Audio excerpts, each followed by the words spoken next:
Hello and welcome, everyone. I'm Tom Bowley, Chief Market Strategist at earningsbeats.com, and this is Trading Places Live. It's Thursday, October 20th, 2022, and I'm pre-recording this Trading Places Live for a bit later this morning. Currently, we see futures close to the flat line. Actually, Dow futures are up almost 100. S&P 500 futures up about 4. NASDAQ futures, though, actually down a little bit, down about 16 as we head into this Thursday. Crude oil up another $2 a barrel, so we're up to about $87.50 per barrel. And the 10-year Treasury yield continues its climb, up another 2 basis points this morning to 4.15%. It was a little bit higher than that. Let's go through today's agenda. We're going to start off with the daily market recap, jump into talking technically, then industry groups,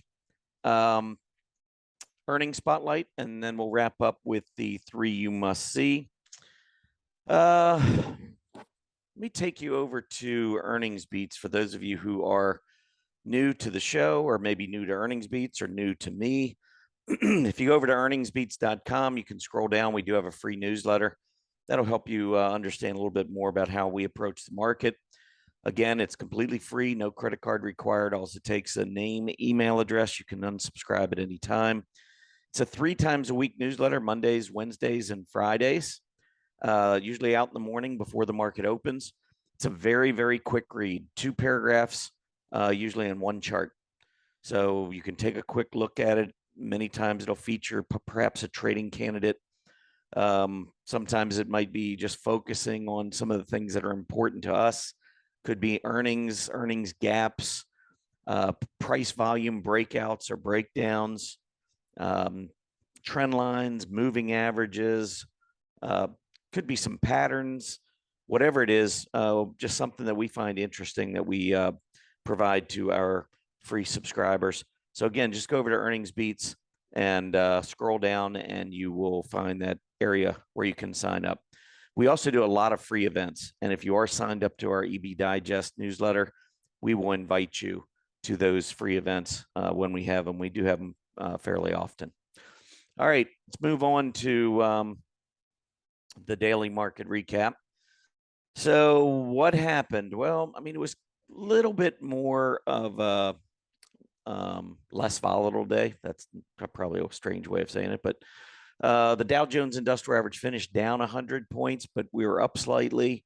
Mostly there was a negative slant yesterday throughout the day, and then the final, 30 minutes or so, we made another little bit of a rally into the close. But overall, I think it was a down day, a little bit choppy.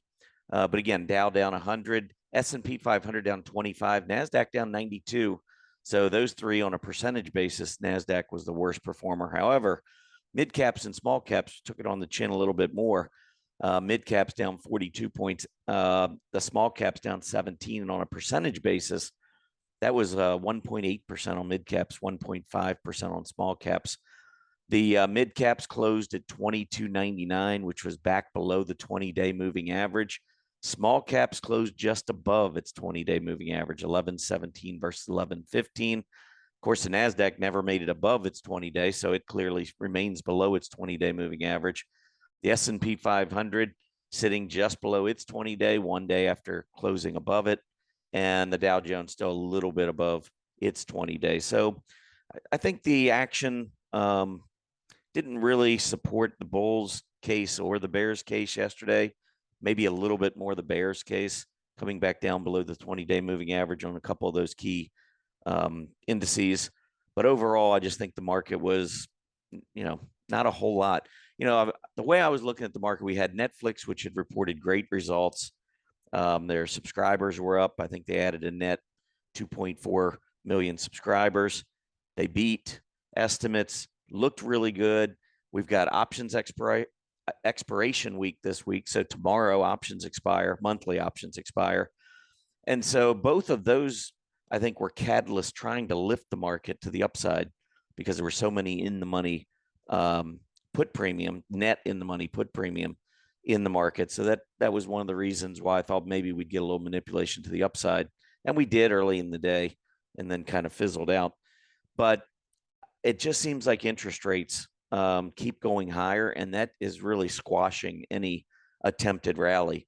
And if you look at the relative strength of some of the aggressive areas versus defensive areas, or growth versus value, over the past month, as rates keep climbing, there's been this steady deterioration in those aggressive and growth areas. And we have to keep an eye on it. It hasn't, I don't think it's morphed into a big problem yet, but if interest rates keep going up, we can't rule out another big drop in the market. I do want to say that as of the close tomorrow, so Friday's close through next Thursday's close, the worst week of the year historically. So that's not a good thing. Will it matter? I don't know. Right now, the market seems to be struggling to move up, and it has reason to move up, and it's not, and that bothers me a little bit. We haven't been able to really continue the move that we saw. I mean, we're still up for the month of October, so I mean, don't misunderstand what I'm saying. We've had a pretty decent start to the month. It's just that we're not seeing a lot of accumulation during the day. If we scrap last Thursday, remember that was when the PPI came out, or excuse me, CPI came out, and we had the big gap down. Looked like, you know, we went below 3,500 on the S&P 500. It looked like we were really ready to roll over and have a big sell-off. And then we had that massive recovery, big day.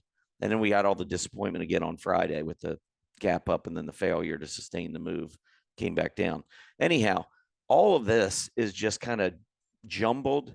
And again, a lot of what we're seeing to the upside has been gaps, and that's what bothers me. I like to see real buying. I like to see intraday moves to the upside. And we're just not seeing that right now. So I think, you know, what we need to do is just kind of relax, still be patient. Listen, if the market does go higher, it's got to get through the moving averages. It's got to stay there. The 20 needs to cross the 50. There's a lot of things that have to happen before we get into what could be an extended rally to the upside. So my strategy right now is just to be somewhat cautious, whatever that means to you. Even though I'm bullish, I'm staying away from leveraged ETFs for now. I don't see any reason to be in leverage or to be in margin, anything like that. And for those who are more defensive and cautious, if you still want to be on the long side, look at the areas that are leading the market right now. We've got energy, we've got industrials, financials. Those are some of the areas that I would be in healthcare. Those are some of the areas I'd be looking at for individual stock trades until things turn. All right, look, moving on to the sectors here. Energy yesterday was up 3%. That was basically it to the upside. We had crude oil prices up. Energy, you can see moving back up, trying to get through $85. That would be bullish if we can do that. Looks a little bit like an inverse head and shoulder pattern here. You can kind of see the move down here, left shoulder, neckline, head, right side of the neckline, right shoulder. And now it looks like we're trying to break out. A move through 85 would be bullish with that pattern. But once you get past energy yesterday, it wasn't very good. Real estate, which had been bouncing after just an awful 2-month period. You can see the huge decline. So we bounced up, hit the 20-day, and then right back down again. One thing to watch for, if we do go to a new low, we might see a positive divergence form. We had not seen one yet, but real estate could develop into a positive divergence there, something to watch for. But real estate lost 2.5%. Financials down 1.6%. Here we do have the positive divergence, lower price, higher PPO. What do we look for? 50-day test. We got it on the XLF. So I don't know which way financials go from here. They're leading on a relative basis. They need to break back out above the 50. If they go down and they're leading, obviously that's not a good sign for the overall market. Healthcare down 1.4% yesterday. It too has a positive divergence there. Lower price, higher PPO. But once again, we've gotten that 50-day test. Now we're rolling back over. Can we hold on to the 20-day moving average? I mean, if we're truly trending up, we should hold that 20-day on the way down and go back up, set new highs. We'll see. And then utilities down 1.3%. Very, very weak over the last month. Bounced, couldn't even get to its 20-day and then started to roll back over again.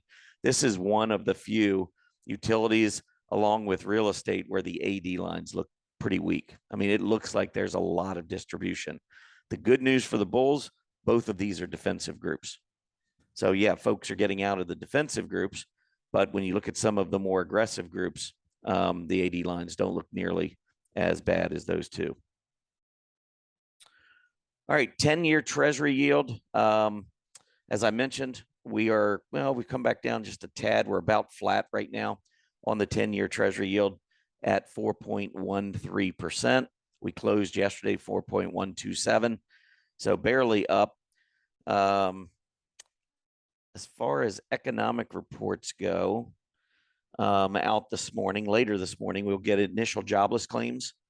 Last week, 228,000. This week, we're expecting them to jump a little bit, 235,000. They've been starting to run a little hotter than normal, a little higher than normal. So we'll see if that continues today. But the estimate, 235,000.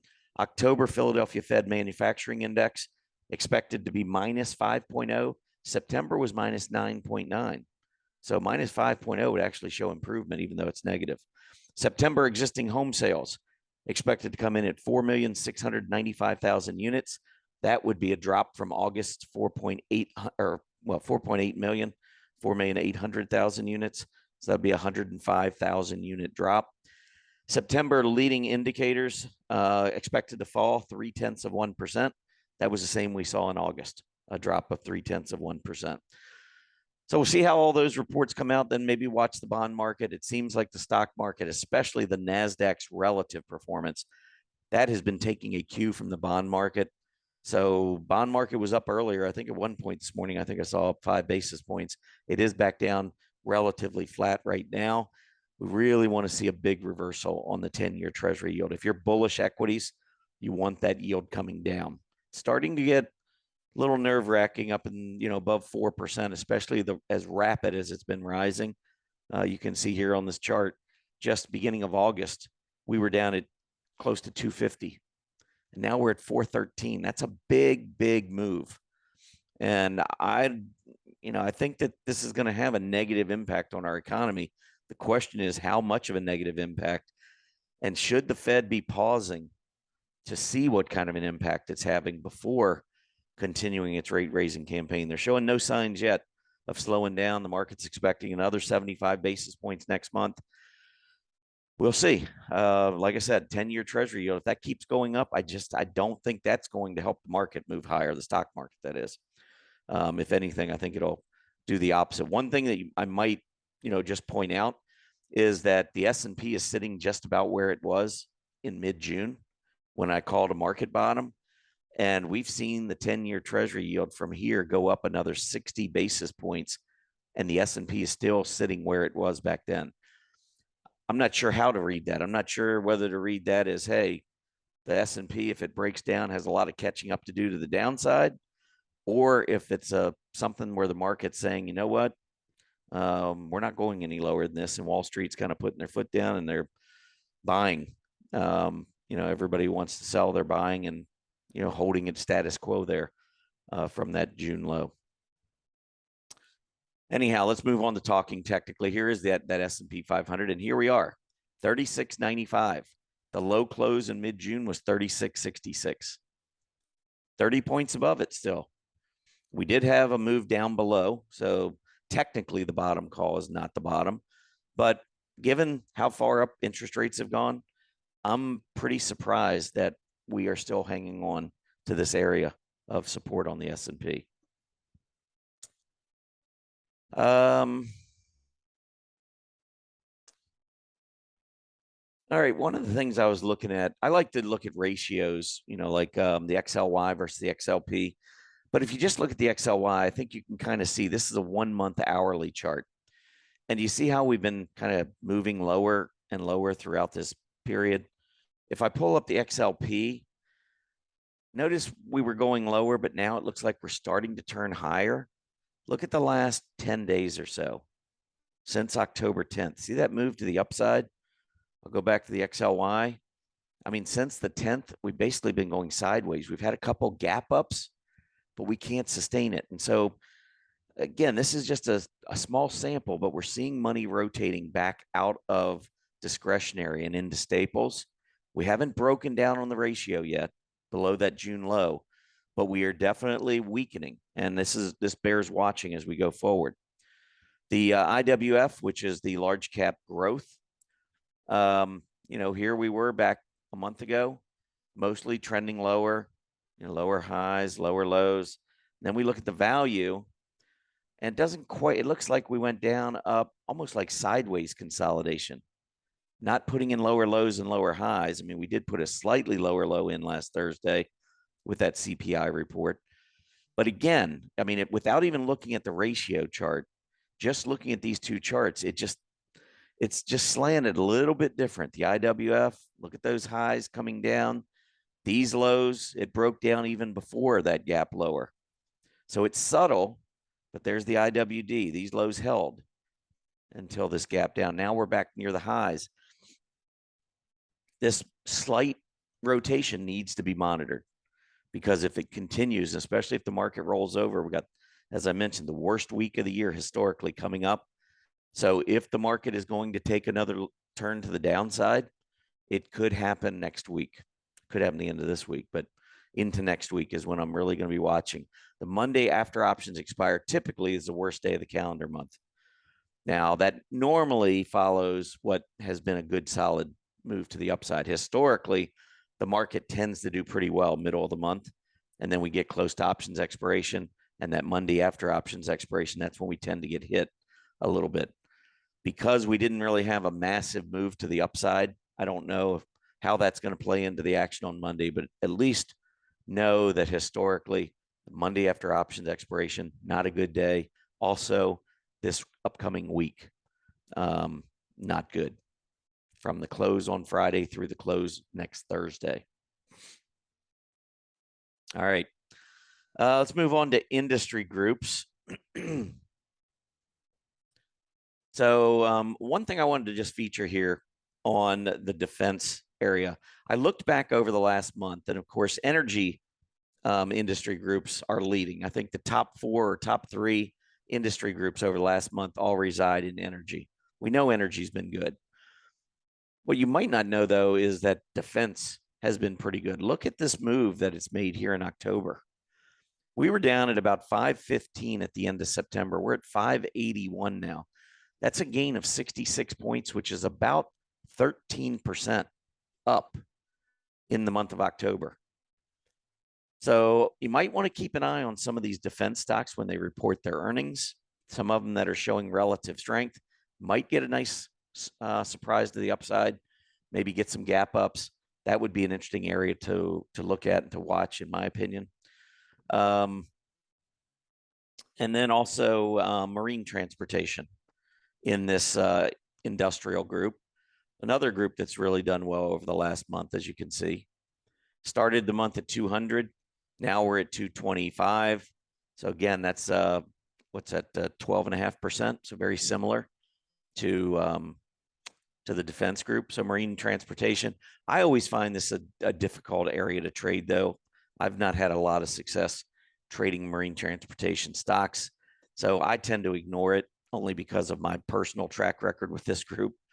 But just wanted to point out that this is a group that definitely has been strengthening. So both of those, industrials overall have been doing well, but these are 2 industry groups that I just wanted to point out that have had a very, very strong start to October and over the course of last month. I think defense is the 4th best industry group, and I believe marine transportation is 6th, and that's out of 104 industry groups. So these are pretty strong moves that we're seeing in these 2 groups. All right, let's move on to earnings spotlight. The first thing I want to do is I want to show you a company. This company led the S&P 500 to the downside yesterday.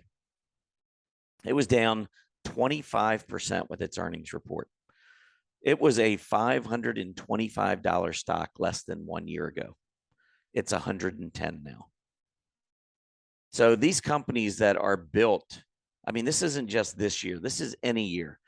You need to understand that companies that have, high PEs or that are, valued high because of not just earnings currently, but future earnings growth. When you're in a low interest rate environment and you have a lot of future growth anticipated, you're going to command huge multiples, and you're likely to trade way above what you normally would trade. Now, I would say that that was true probably when it was at 250, when it was at 350, when it was at 400, 450. Finally, when we got to 525, that's when a lot of the growth stocks started having some issues late in the year. And then, of course, market rolled over and the rest is history. But these are the types of stocks when you go into a bear market, they're the ones that are going to shed the most. Because all of a sudden, you start talking about higher inflation, higher interest rates, possible recession. And not only do all of those future earnings and growth rates come into question, but you've got inflation eating at it. You've got higher interest rates, which means your discount rate, bringing those future earnings back into present value. Higher interest rates lowers the value of those future earnings. You've got to be aware of all this. Then, of course, with a potential recession on the horizon, you could just see earnings dropping unexpectedly, and that's going to lower future earnings. So all of this combined is what drives growth stocks down as much as we've seen. The value stocks aren't going to see the drop in earnings. A lot of those defensive stocks, Colgate, just because you have higher inflation, higher interest rates, or a recession, doesn't mean people are going to brush their teeth less. Hopefully, everybody's still going to brush their teeth. I've never rushed out to the grocery store to buy more toothpaste because I feel good about the economy, or buy less toothpaste because I feel bad about the economy. Those types of companies are they're not bear market proof. They're not recession proof, but they're much more bear market proof and recession proof than stocks like GNRC. And so, first of all, I just wanted to mention that. Second thing I wanted to mention here is why I follow relative strength. This big drop yesterday was because of earnings. I want to show you on a relative chart now, 1 year relative chart. Here's the big drop. First of all, look at the AD line. Does it look like anyone's accumulating based on the AD line? I don't know that the AD line necessarily means that you have accumulation. I think it's a signal, but I don't know that it guarantees you that. But when it's going down, that generally means you got a lot of red filled candles. That's normally how you're going to get the AD line dropping. Notice the volume picking up here in the last 30 days. I mean, look at it relative to the rest of the year. Much, much, much more volume. When you come down here, it's a group that was down near a 52-week low. Building and fixtures, building materials and fixtures. You got that down here at the near 52-week low. On a relative basis, it's way off its earlier high, the industry group. But look at GNRC relative to its peers prior to the earnings report. I mean, it's going straight down. This company is being thrown out relative to its peers, relative to the S&P 500. And so when we see that, we should be thinking bearish thoughts when the earnings are going to come out. This is telling us essentially that Wall Street wants nothing to do with this company. They've been out, they've talked to management, and this is how you see what they're doing with their money. They're getting out. On a relative basis, GNRC looked horrible going into its earnings. That is one signal that I would not overlook. If you're trying to decide, do I hold a stock into earnings? Do I let it ride? I don't care what it does, what kind of reaction it has. If it is a relative laggard like this one was going into earnings, I do not want to be a part of it. I don't want to take any chances of being in on something like that. Sometimes you get a sell on rumor and then you get a buy on the news. You have bad news and the market goes up just because it's already built in. But I don't care. I'm not taking that chance. I don't want to have any looks like GNRC's look yesterday. I don't want any of my portfolio positions dropping 25% at the open.